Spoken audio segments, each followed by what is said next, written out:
full appearance. Alabama 1st and 10 on the 12. Again, Houston. He's got a hole. He's over. Alabama touchdown. I'm just wondering if your listeners know how good a football player you were. I can still see you playing that fullback, knocking those players out of the way. And I believe I could have run behind you. Martin, I can remember when we came to summer and you were playing fullback up there. And I saw you in the weight room and watched you work out in the weight room. If you were strong enough to pick up the whole weight room. I wanted to fix it, and our running back coach didn't take the pass. Biggest mistake we ever made. The Martin Houston Show with national championship winning fullback Martin Houston, giving you 1 hour of intense, hard-hitting analysis from an insider's perspective. It's time for the Martin Houston Show on your home for Alabama sports, Tide 100.9, and streaming on the Tide 100.9 app.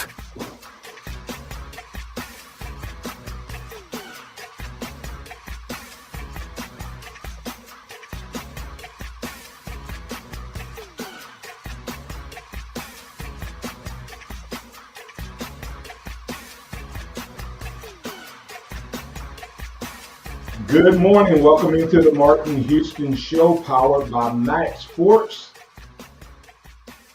We're live, local, and ready to get things rolling right here on your home for Alabama sports. Tide 100.9 and 12:30 a.m. WTBC. We got a great show lined up for you today. We want to invite you to get in on the conversation at 205-342-9904, 205-342-9904. That's the Alabama One hotline. We also invite you to send in your comments, your reactions, or your questions to the live stream chat. I also want to remind that today is the day that we're consolidating on the live stream. We'll see how that goes. If we need to open things back up, we will. But if you want to find us, follow a couple different places on Facebook, and it's as much about the post-show engagement as it is the live broadcast. But follow at Martin Houston 35 fan page or Martin J Houston 35 on Facebook, and then all of you who are on YouTube, make sure you subscribe so you can get the link. Today we're going to add Kennington Smith III to the conversation and get his thoughts about the Alabama basketball team sitting atop the SEC at 6-1 in league play. Had a big homestand, extending their SEC win streak to 13 games, home win streak to 13 games, sitting atop Tennessee by a half game because Tennessee didn't play a midweek game. But either way, the Alabama Crimson Tide definitely made some noise. We'll also get his grades on what he thinks of the Alabama Crimson Tide from DeBoer and his staff. We didn't get to catch up with him last week, so we'll get his thoughts there, get his grade as well on DeBoer, the staff, etc., and what they're doing. And then see if he has any insight on what they're going to do next. The question I'm asking you as a listener is, what's your anxiety level today? What's your anxiety level today? Has it calmed down, or is it still the same? Because as you know, we were told that the roof was falling, or the roof was on fire, whichever way you want to describe it. Are you still feeling that way? And some of the Bama fans were in that right there on, oh my God, oh, what are we gonna do? So want to hear from you today. Once again, you can call us at 205-342-9904. That's the Alabama One hotline, or post your thoughts and comments in chat. Couple of quick things. Hopefully they're listening this morning, faithful listeners. The swag pack score prediction contest had two guys that were selected as the winners. One is Phillip. Phillip was one, and then Mr. Faithful. Even though he had some crazy picks, This other guy nailed it 3 times, and that's Pat. So Pat and Phillip, you guys call the station. Make sure you leave them your address and phone number so I can coordinate with you so I can get you your swag pack. So kudos to those guys, X, on that. Remember that this is the day that the Lord has made, so let's rejoice and be glad in it. Take some time today to notice someone, love someone, serve someone, be the difference you want to see in the world today. So go ahead and make plans to join us that way in terms of all of the different things out there. So X had a unique experience Saturday. Okay, and it kind of inspired me that we're going to do something on our show, and we're going to find. I think this is a great time to do it. We're going to find the Bama super fan. Okay, the Bama super fan, and it was inspired by Mr. Tommy Ray. Have you ever heard of Tommy Ray? Yeah, I been going to games forever. Yeah, Watching. Not just going to games. He's been to 660. Justin, you hear that? 660 consecutive games. 660 consecutive games. And probably can tell you something about all of them. It was a fun experience. But I posted it on Facebook. If you want all the statistics, want to go back and grab them, you can go to my Facebook page, the fan page there, Martin Houston 35 fan page. It's crazy because here's what happened. I run into him and he tells me, and then come to find out, his friend was with me. He said, "Well, actually, he's been in 686 games. He just missed one." And the one game he missed was following the 71 season, 72 Sugar Bowl. Here's the craziest part about him being a super fan is that he actually has been to over 50% of all the Alabama football games that have ever been played since 1892. Wow. Let that sing. And one guy tried to correct me and go, "You mean 1892?" I'm like, no.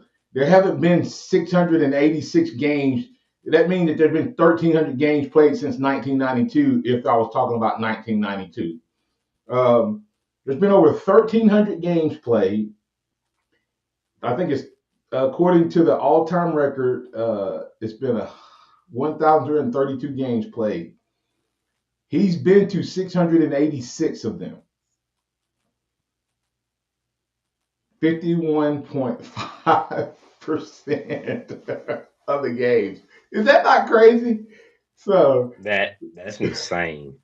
So that inspired me to do a super fan contest, and I'll be rolling it out. But what we're going to do is I'm going to be asking all of our listeners and followers, etc., to post their fan and give why that person should be the super fan. So I'm working through that contest, but we're going to be rolling that out. I think that'll be a lot of fun, especially during this time, X, where so many people were downing Alabama and all of that. We need to let people know that Alabama's been great for its entire history, and that we have fans that are new to the ship who jumped on the bandwagon because of Saban. But there's a whole bunch of fans that's been with Alabama, even dating back, maybe a few of them to the pre-Bryant era, but definitely since Coach Bryant and on, and even stuck with Alabama through the Mike era. So we'll be doing that. What were you about to say? No, I mean, that's just an insane thing when you look at somebody that's been to that many games and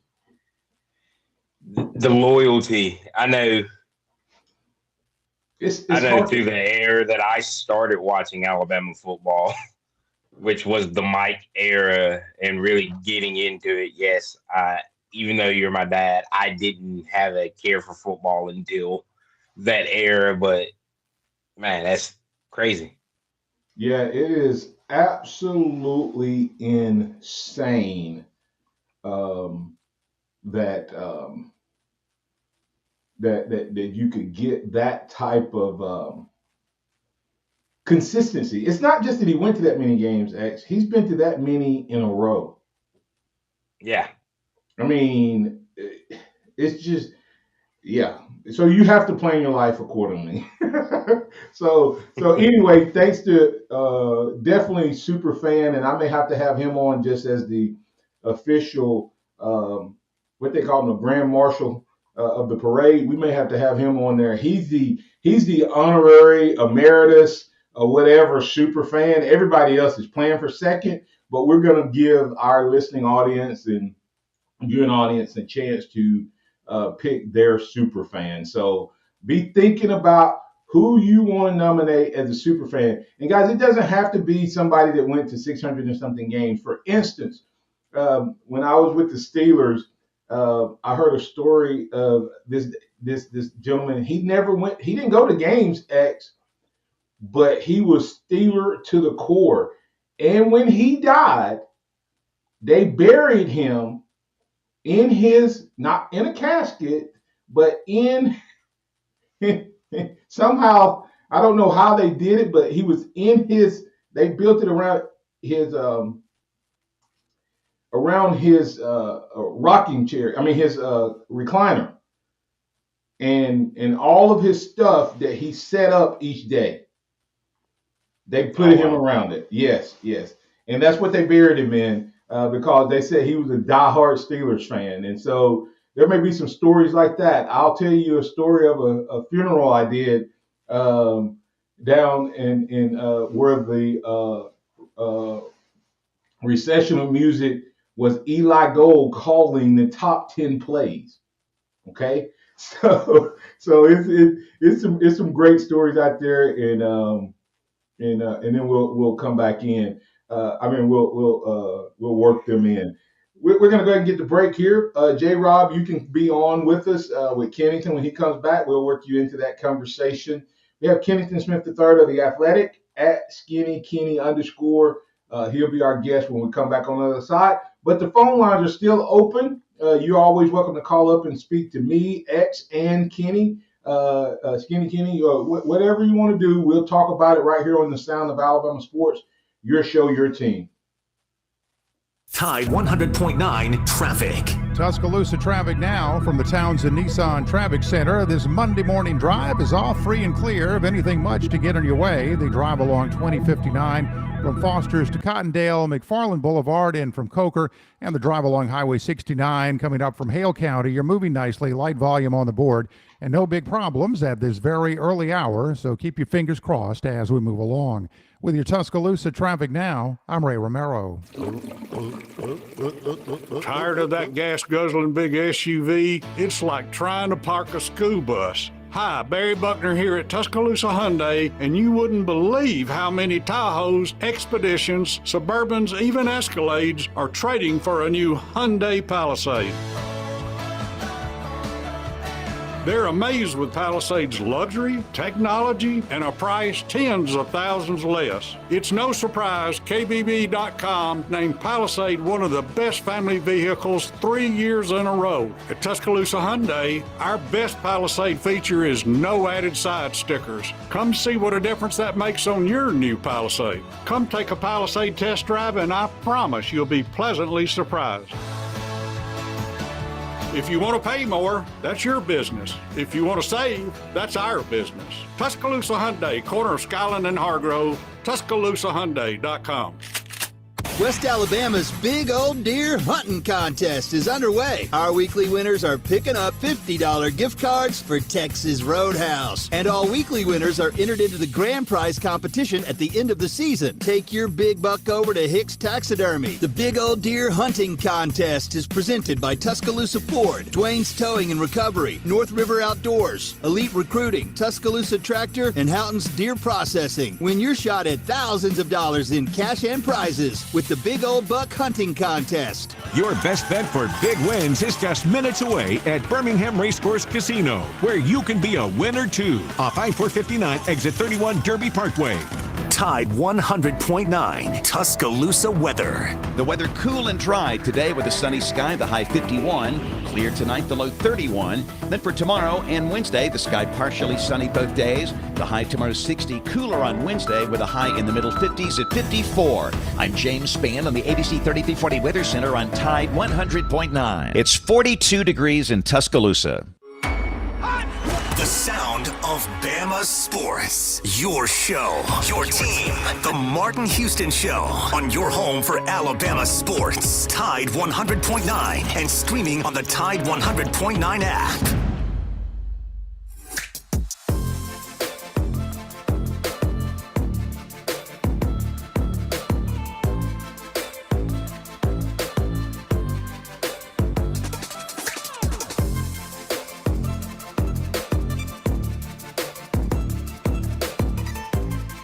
Welcome back into the Martin Houston Show with Martin and Xavier on Tide 100.9, 12:30 a.m. WTBC. Glad that you've chosen to be with us. Want to encourage you to keep tuning in Monday through Friday at 6 a.m. We are going to be launching a Alabama Superfan contest. I'll be rolling out the details of that.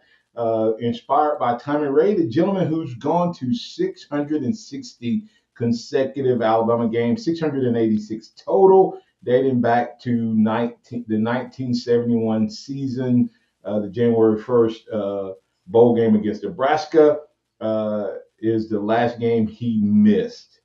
Let that sink in. He's been to over 50% of all 51.5% of all Alabama football games played in the history of the program. His 50% mark X was the Tennessee game this past year. So super fan, Tommy Ray, he's the emeritus. All the rest of us are playing for second, but we're going to have some fun with that. So be thinking about who you would nominate and why as we roll that out. And we'll give you more details as we get ready to launch that.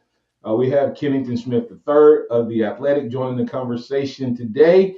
So we're going to welcome him in. Good morning, Kennington. How you doing, sir? Good morning. I'm good. How are y'all? Doing well. Hey, it's been we didn't get to catch up with you last week, but a lot have happened since the last time you were on. So we're going to get your thoughts on how has Caleb DeBoer done with settling this team and this fan base down. But before we do that, we have a caller that was already on waiting before you jumped in. J-Rob, you're on with Martin, Xavier, and Kennington. What's on your mind, sir? Good morning, gentlemen, and Roll Tide. How are you doing today? Doing well. Roll Tide. Good. My anxiety level, Martin. You alluded to that. Yeah, what's your anxiety level? When Coach Saban got fired, my anxiety level was 9.75. And then that 0.25 was the faith that the athletic director would go out and get a good coach. And then when Coach DeBoer got hired, it went down to about 5. And then when all these players started leaving, and then they couldn't retain T-Rob, it went back up to 9. but since then, all the hires that Coach DeBoer has made and the players that he got from Washington, and listening to you talk about, really and truly, the only significant loss on the players was Caleb Downs. I'm back down to about 2 now, so I'm better. Oh, that's good. That's good. Hey, Kennedy, what do you think about? Of course, I know what J. Rob. For those of you who are listening, you may be saying, "Well, Coach Saban." He meant to say when Coach Saban retired. We know Coach Saban Yeah, didn't get retired. fired. Did I say fired?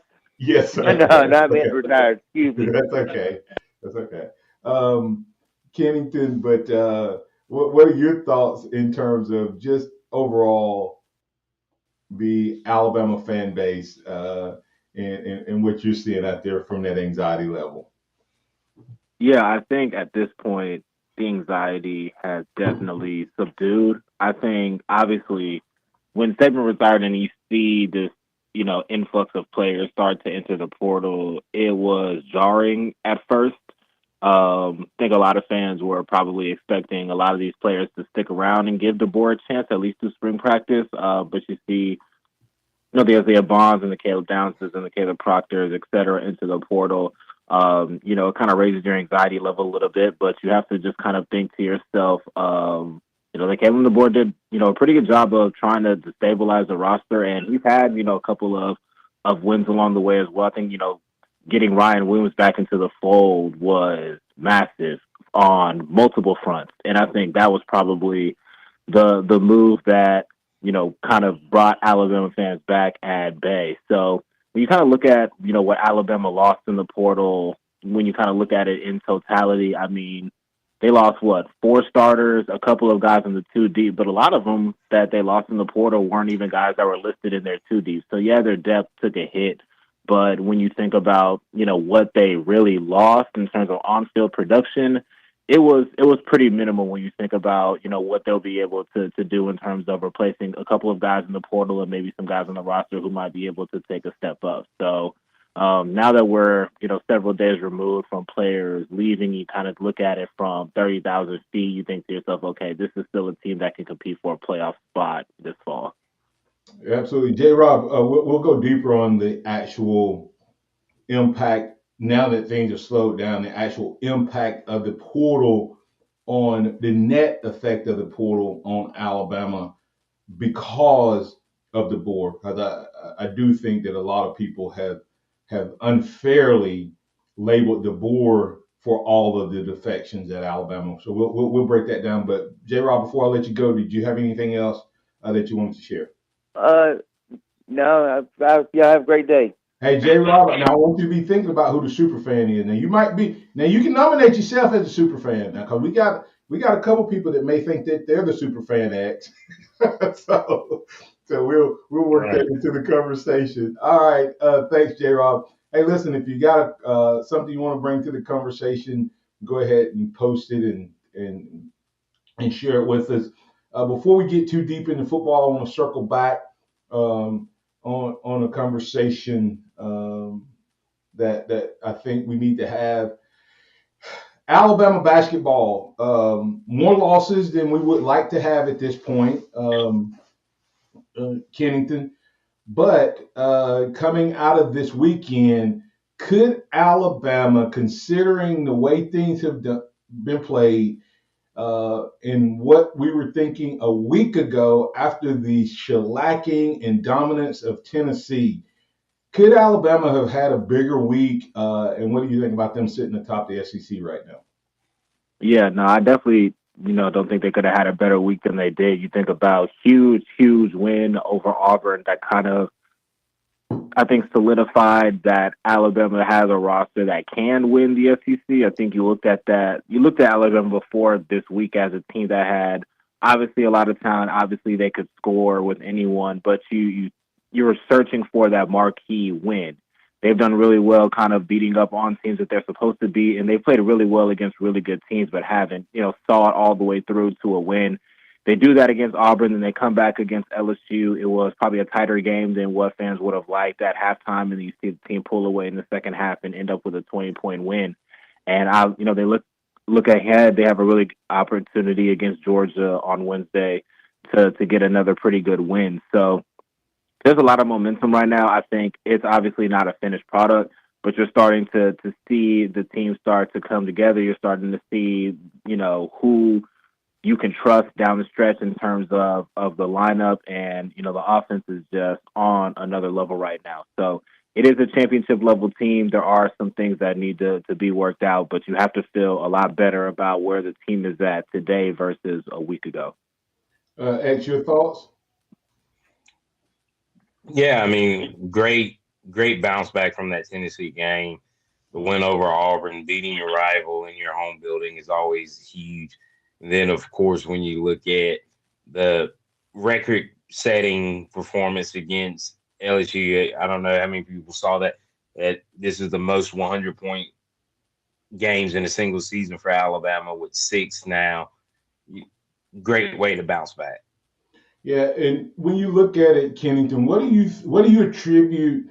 NATO's challenged the team, but to me, they found several things this week, and you hope that they can keep it going. But what do you attribute to the biggest swing as far as this team against a really, really good Auburn team?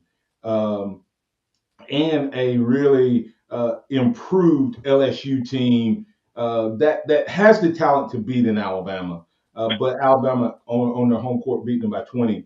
What do you attribute the biggest turnaround, one or two things to what we saw this week?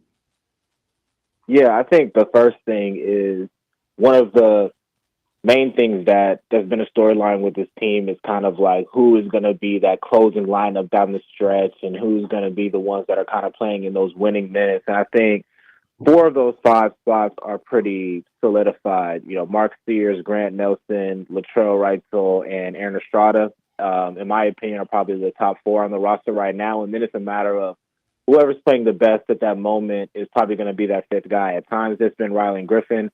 At times it's been Jaron Stevenson. At times, Mo Diabate. So they have a really strong top 4 right now. And then that 5th guy is just kind of whatever fits in that moment. I think that's been a big thing. And then just continuing that point, Latrell Wrightsell, I don't know if there's anybody in the country shooting better than him right now. He's shooting above 50%. He's shooting above 50% from 3, and he's been shooting at that clip for about a month now.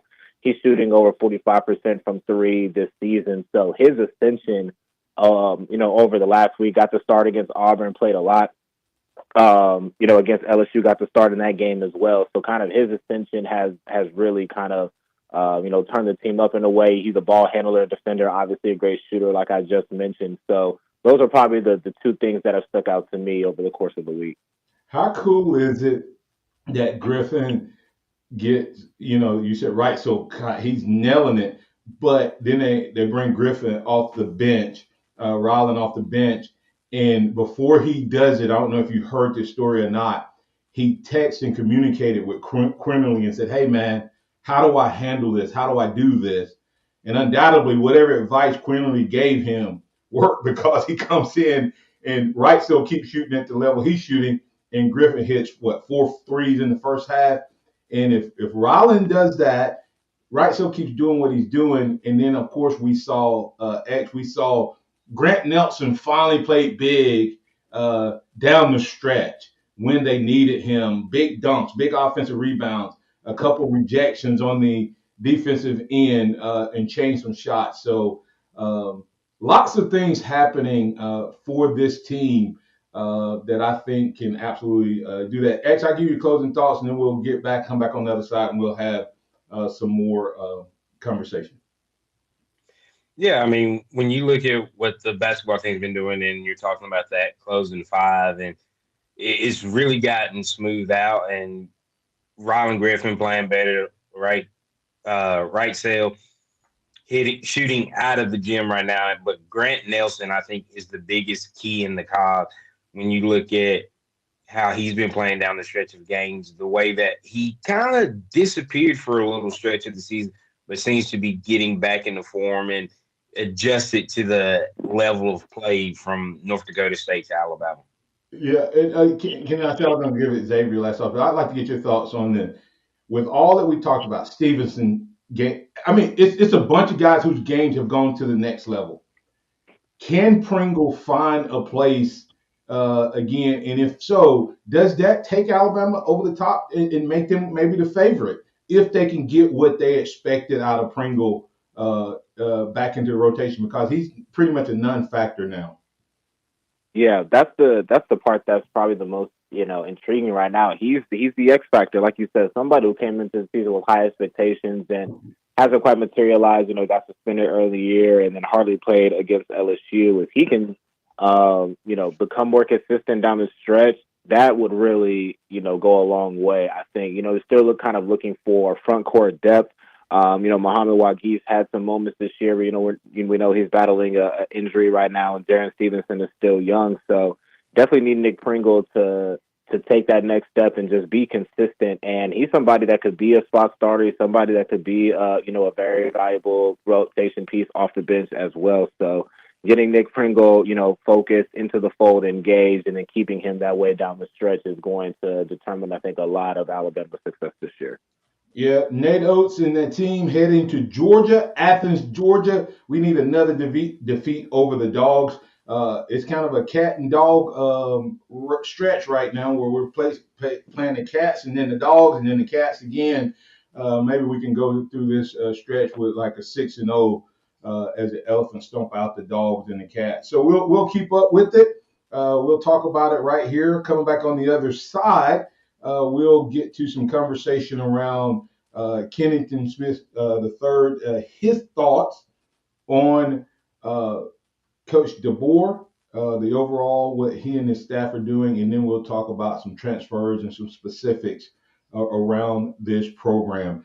Those conversations and more, hey, we invite you to get in on it at 205-342-9904. That's the Alabama One hotline, or you can always post your comments in the live chat at Martin Houston 35 fan page. Thanks, and roll tide out there, everybody.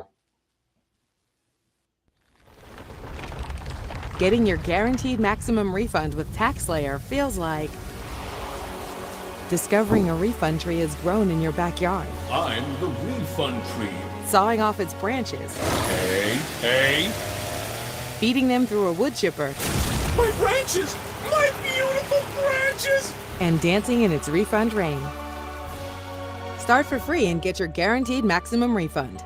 TaxSlayer. File fearlessly. Hi, I'm Marty Lyons. When I come to Taco Casa, I always order the 2 and 2. 2 Sanchos, 2 enchiladas. And I'm Wilkin Forby. And when I come to Taco Casa, I always order the Fantastic Four. 4 Sanchos, 4 enchiladas, 4 tacos, and 4 burritos. Taco Casa is always made with the finest ingredients and made fresh when you order. So whatever the size of your appetite, there's always something delicious waiting for you here at Taco Casa.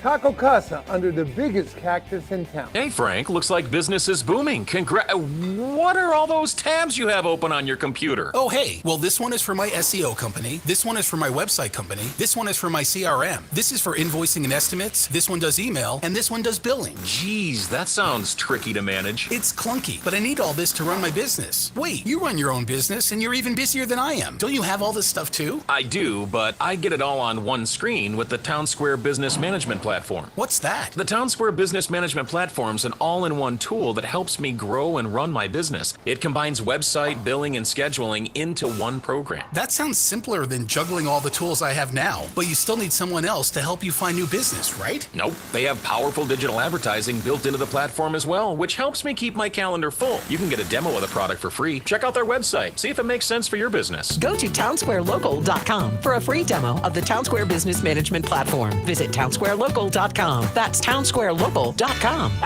She's running around. Her breath doesn't smell. Her digestive system is perfect. It has made such a huge difference. What did this dog parent do for their dog? She switched to Nature's Blend, a premium freeze-dried raw dog food made by Dr. Marty Goldstein, a veterinarian Forbes magazine called the Miracle Worker. It's the easiest way to support your dog's easy digestion, nourished skin, playful energy, and most importantly, their healthy, full life. I'm so confident your dog will love it. Your order is back with a 90-day guarantee. Save up to 54% off Nature's Blend and get a free full-sized bag of Tilly's Treasures dog treats. They're best-selling beef liver dog treats while supplies last. Go to drmartypets.com/deal or text DEAL to 511-511. Go to drmartypets.com/deal or shop in over 2,000 stores nationwide. Use the store locator to find the store closest to you. All pets are unique. Your pet's results can and will vary. Message and data rates may apply. Studies available upon request. Interact with the Martin Houston Show by calling us at 205-342-9904 or tuning into the Martin Houston Show on Facebook.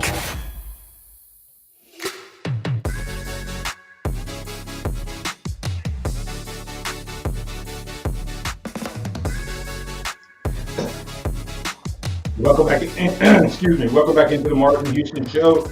Want to remind you, go check out Billy's Cooking Restaurant. Billy's Cooking Restaurant, 3702 Alabama Avenue Northeast. That's Tuscaloosa, but we call that Community Holt. Wednesday through Sunday, 11 a.m. Opening time. You have Wing Wednesday, Fish Friday, and Soul Food Sunday. Have some great desserts, and they have some great drink options there. Non-alcoholic, guys. But go check them out. They also have on the menu barbecue, several different selection of specialty fries, Philly fries, double Billy Philly, Billy pork fries, flavored fries, cheese fries, and of course they have regular fries. So go check them out. You can find them online, see some great pictures of what they offer at Billy's Cooking LLC. All right. Excuse me. X in Kennington, as we were going to break there, said we're going to circle back over to this Kennington, to Kayla DeBoer conversation. Getting a lot of static in the background. We're going to go back to Kayla DeBoer, but I want to set this around something I watched last night and what I like about DeBoer. DeBoer, Kennington, is a young guy, not 50 yet, but he seems to be old school in some ways, new school in others, which I think is a good mix. And I want to set this by a question that I was asked about last night. Did you get to watch the ball game last night? Yeah. Okay. The 49ers and the Lions. And I love these coaches who are aggressive, and I love these coaches. I'm not a big analytics guy, because you have to be. I love the utilization of analytics, but to me, you have to be able to coach in the moment and be able to change. Now, everybody's going to dog Dan Campbell, and I do put last night's loss on him. But I also say the Lions don't get there without his style of coaching, right? So the question becomes, when we look at our coach, because to me, you have to be able to coach in a situation, right? You use analytics as a tool, not as a decision maker. And they were still winning that game till he went for it on fourth down and didn't get it. And from that point, it imploded. And then he had another chance to kick a field goal and didn't, and they lost by 3. Is Kayla DeBoer, from what you've seen, from what I've seen, he seems to be, I'll use analytics, but I'm going with gut. I'm an old school ball coach that has some of this new age thought process. That's why I didn't like Lanning. I liked Sark, but I didn't like Kiffin for that reason, because they will cost you. They may get you to a place, but they will cost you because they don't use sound judgment in key moments.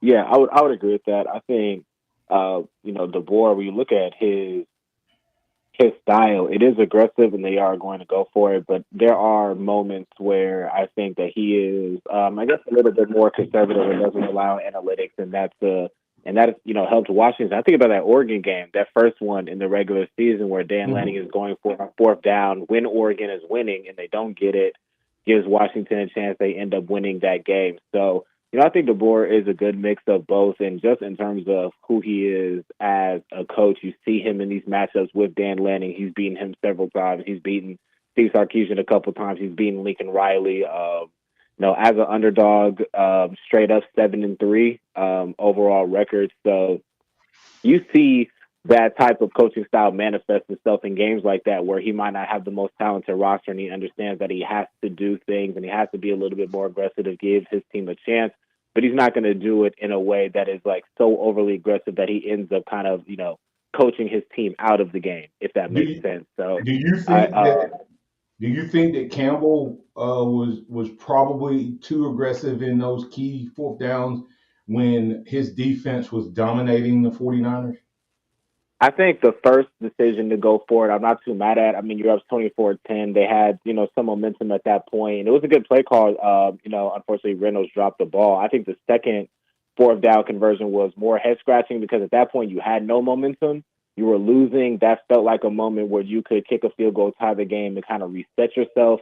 And, they missed that field goal. The 49ers go down, and then all of a sudden you're down 10 instead of, at worst, being down 7. So I like the first fourth down call. The second one, I would have liked to see him kick the field goal and tie the game.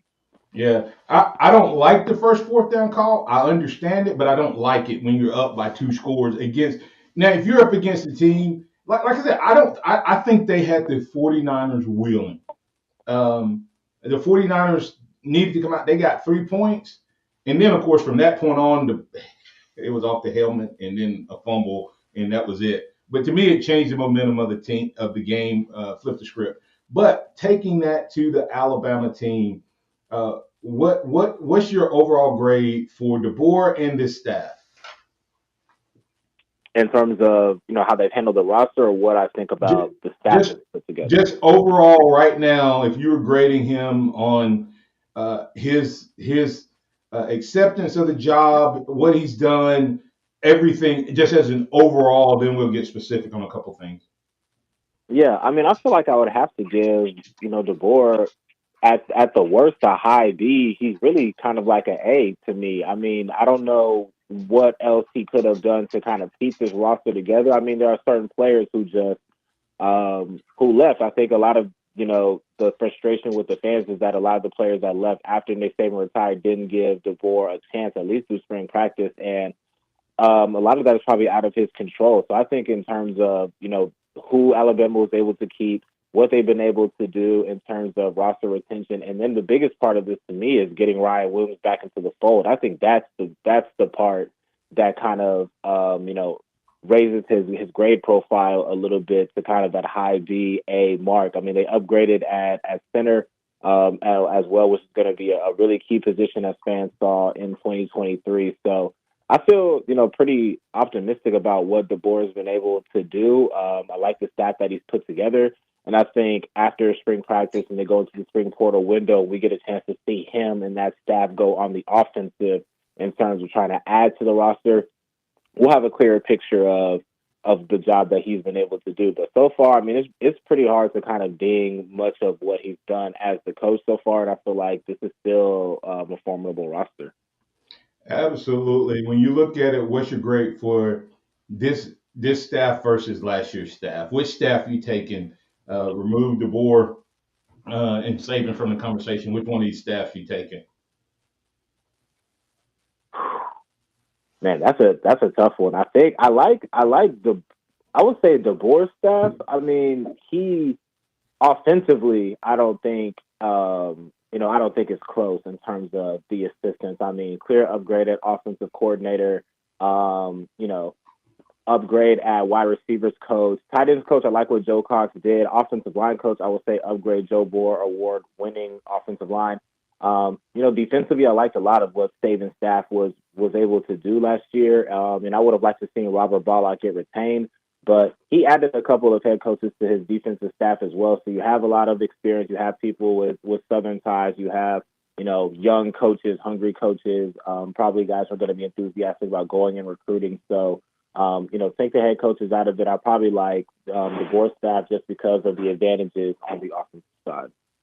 Yeah, and I'm looking at that defensive staff and going, I mean, you retain Freddie Roach and upgraded his position to assistant head coach. So now you have him as assistant head coach, and you have two former head coaches and a former co-defensive coordinator. I would say upgrade. And based on what Saban's words said, Kennington, you have to think that the defensive coordinator is an upgrade, and being that he said he had to spend so much time with the defense last year, that it prevented him from spending time elsewhere. So, just as an outsider looking in, if you read between the lines, Saban did a lot more with that defense last year than we thought, based on his comments. So, big time there. We'll come back on the other side. Let's talk about the portal, and really break it down. I know you wrote a story in Kennington about this wide receiver. Let's look at the key losses and look at the key fields. And did Alabama and DeBoer, hit a home run in terms of replacement so far? We'll be back on the other side. Thanks to Alabama One, we're able to do this each and every day, Monday through Friday. Go to alabama1.org. Great promotions going on there. Got a deposit to win promotion going on right now. If you open up membership money and more, you can win up to $250 with a $25 deposit account. You can do more than that, but at least a minimum of $25, and you can win. All the details right there at alabama1.org. Deposit to win. Click the banner, and they'll tell you how. Tide 100.9 traffic. Tuscaloosa traffic now from the Townsend Nissan Traffic Center. A beautiful Alabama sunrise coming up all across T-Town this morning, and we're underway for this Monday morning, the first drive-in of the week, free and clear of any real problem spots to get on your way. A drive along 2059, McFarland Boulevard, University, Highway 69, all remain in good shape into and out of the area at this very early stage. With your Tuscaloosa traffic now, I'm Ray Romero. Here's what's trending on the Tuscaloosa thread. Good Monday morning. Water has now been restored in Walker, Fayette, and extreme northern Tuscaloosa counties. Those are communities served by the Oakland Water Authority, which went without water for days as a result of a recent sub-freezing weather outbreak. Bully Volunteer Fire Department's Anthony Gant tells news partner ABC 3340, the question everyone is asking is, what is being done to keep it from happening again? A boil water notice remains in effect until water safety is assured. Don Hartley, Town Square Media, Tuscaloosa. Weekday mornings at 6 a.m. The Martin Houston Show. Join the Martin Houston Show, powered by MaX Sports, the sound of Bama Sports. Your show, your team, Monday through Friday from 6 a.m. to 7 a.m. We got DC Capstone Report joining the conversation on tomorrow. We'll look at his thoughts on where this Bama basketball team sits. We'll get his grade on DeBoer and the staff. Also, what's next for the Tide? Those conversations and more right here on your home for Alabama Sports. Call us on the Alabama One hotline at 205-342-9904. That's the Alabama One hotline on the Martin Houston Show, powered by MaX Sports. Catch the Martin Houston Show from 6 to 7 weekday mornings on Tide 100.9. Townsend Nissan Super Sale is underway right now with instant savings from $2,000 to $10,000 on most in-stock units. No reasonable offer refused. Shop Townsend Nissan today. Barry Buckner here for Tuscaloosa Hyundai. And first up, a flashback. In 2021, I was both excited and amazed with the award-winning Elantra redesign. Today, the 2023 Elantra remodel is recognized for the best value balance of price and features. I'm talking about both Elantra and Elantra Hybrid. KBB.com recognizes Elantra as the lowest 5-year cost to own in its class. Elantra wins awards for innovative technology and 5-star safety rating. Elantra delivers up to 42 miles per gallon for gas and up to 56 miles per gallon for Elantra Hybrid. If you're thinking about Civic, Corolla, or Sentra, accept this invitation to compare the 2023 Elantra at Tuscaloosa Hyundai. With no add-on side stickers, your cost to own is low from the get-go. If you want to pay more, that's your business. If you want to save, that's our business. Tuscaloosa Hyundai, corner of Skyland and Hargrove, TuscaloosaHyundai.com. Accidents happen, and when they do, make sure you've got the right person in your corner. If you've been in a wreck with a vehicle that has a logo on it, you've got to call Stephen Mesrano at 205-800-8000. Mesrano has won cases that have changed laws in Alabama, and Mesrano has secured large verdicts and settlements for his clients. Remember M for money and Mesrano. If it has a logo on it, call me. 205-800-8000. 8,000. Healthy meal options fast. Clean Eats is now open downtown with a full-service lunch and dinner cafe, coffee and smoothie bar, healthy meal prep, and grab and goes. Clean Eats on University across from the federal courthouse. CleanEATZ.com. Keep it locked into Tide 100.9 for more of the Martin Houston Show with Martin Houston and X's and O's Sports Xavier Houston.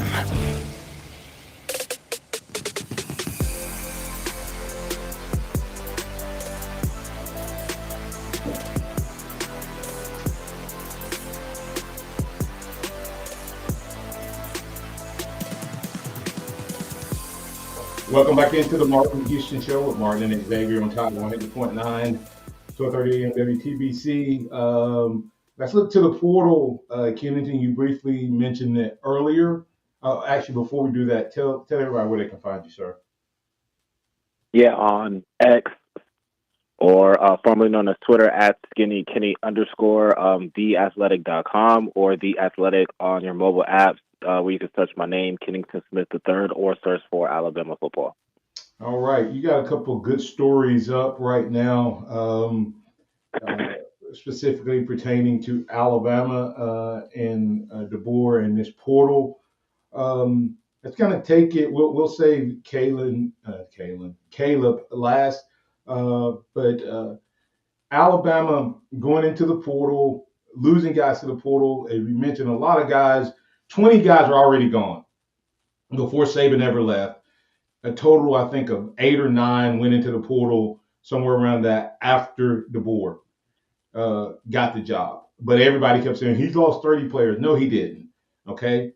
And when you really break it down, you have to look at the situation with the receiver, Isaiah Bond, Caleb Downs. I don't think Proctor would have been a starter on this year's upcoming team, in my opinion. Those two guys are the two that were really impactful. Black was a starter, but I also think that Black had some close competition. Now, in this offense, Black may have been a difference maker. I don't know that, and that's why I don't understand why he left. But anyway, Kennington, just break it down. Is there a big drop-off or even potential upgrade at the wide receiver position? Yeah, I think, I think in terms of the receiver position, I think that Jeremy Bernard can be on Bond's level, if not above Bond's level, in terms of receiver production. This is somebody who, if you just look at his stats, it might not be too impressive, I guess, to the common eye. But you think about the receivers that Washington had last year. I mean, they had 3 NFL receivers, and Bernard not only played, but he had plays called for him in that offense. He was a part of that offense in a major way. So you think about his intrinsic knowledge of the system being able to come in. He's somebody that I think can be an impact player. And you look at the rest of their receiving core. Kobe Prentice showed a lot in 2022 and had a couple of moments in 2023. Kendrick Law obviously is in line for a big elevation in terms of his role. You're bringing Ryan Williams into the fold. You're bringing in a few other receivers, into the mix into the summertime. So I feel like this is a receiver room that's probably on par with what it was last year. Losing Bond was a loss, of course, but I think Bernard mitigates that some, and there's obviously a chance where they can go into the portal and add some receivers in the spring window. So still decent about the receiving room right now. Again, Ryan Williams being into the fold is probably the biggest thing that looks towards optimism, is being able huge recruiting win as somebody who might be able to be an instant impact player as well. So position is a work in progress right now. In my opinion, it's not a finished product, but you feel pretty good about the core that's in place. Yeah, and without a doubt, I think Ryan Williams, the Bond thing made it an easier deal to close without Bond being there. I think that was part of the sale on top of it. So miss you, Bond. Wish you the best. Glad to have Williams and Bernard in. At the center position. That's a clear upgrade. I mean, clear upgrade. I mean, Parker Beresford only gave a 1 sack in total last year. He did it at 275 pounds. Imagine what's going to happen when he gets into Alabama's strength and conditioning program if he adds a little bit more weight and keeps that athleticism. That's a clear upgrade, in my opinion. Yeah, someone asked the overall offensive line. quick note, is this offensive line, Armando Fuqua says, are we going to have to drop some weight and get more nimble as a staff? And that's part of the reason I feel that Proctor may not have been a starter on this team. Yeah, I think that's a fair point. I think that's definitely something to look at. I think that's probably the biggest question mark on the team right now, just the tackle position. I mean, you're having two tackles, at least how it stands right now, on the left and right side that have never started the game. I know Elijah Pritchett played a decent amount last season, but at one of those tackle spots is going to be a huge question mark. So that's probably the position that I'm looking towards in the spring window of adding, experience and talent on the exterior of the offensive line, because I think center guard combination, that's one of, if not the best trio in the country, on the roster right now. Yeah, we definitely strong up the middle with the three guys. If they keep them all three in the same positions and don't move Booker to right or left tackle, totally agree. X, are you there? Final of course question? we are. Of course, we all look at Caleb Downs as the biggest loss of the offseason, transfer portal, draft, things of that nature, just because he would have been back on this year's team. Who is the guy that people are overlooking us losing? I would say Trey Amos. I think that was a sizable loss. That's somebody who I thought was going to be able to slide in and start cornerback run right away. Losing him was surprising in my opinion, but Alabama has several recruits that are able to step up in the pipeline and have a big opportunity this spring. But I thought that was an underrated loss. Let me ask you this: but does Damani Jackson and 3 5-stars in that position, do you think that made Amos leave? Potentially, but I guess you just kind of look at it like, you thought he was going to be able to slide in and compete for at least one of those starting cornerback spots. But the competition is going to be fierce at that position. I think Alabama is going to be just fine at the end of the day. Yeah, the only reason I asked that question is because it doesn't make sense that he left. He came here last year, got playing time when we had 2 first or second round draft picks and got playing time. He would have been the man, but he jumped ship. So that was kind of surprising for me. Closing thoughts, Kennington, what you got, man? I think my closing thought is let's just go through spring practice and see. I think there's a pretty good chance that you look at this roster post-spring and feel a lot better about certain positions than you do right now. So just give DeBoer a little bit of time, let him go through the spring portal window, and you'll find that this is going to be a team that can compete for a championship. That's what I like to hear. That's Kennington Smith the third. You can find him at SkinnyKenny _ on the X, or you can go to theathletic.com /author/Kennington-Smith-3, Roman numeral 3. All right. Thanks, Kenny. We'll catch up with you next week, man. Appreciate you. Remember this: trust in the Lord always. Lean not your own understanding, and all your ways acknowledge Him, and He will direct your paths. I'm Martin Houston. That's Xavier Houston. That's Justin Jones. That's Kennington Smith III. Roll Tide out to everybody. We'll catch you on tomorrow.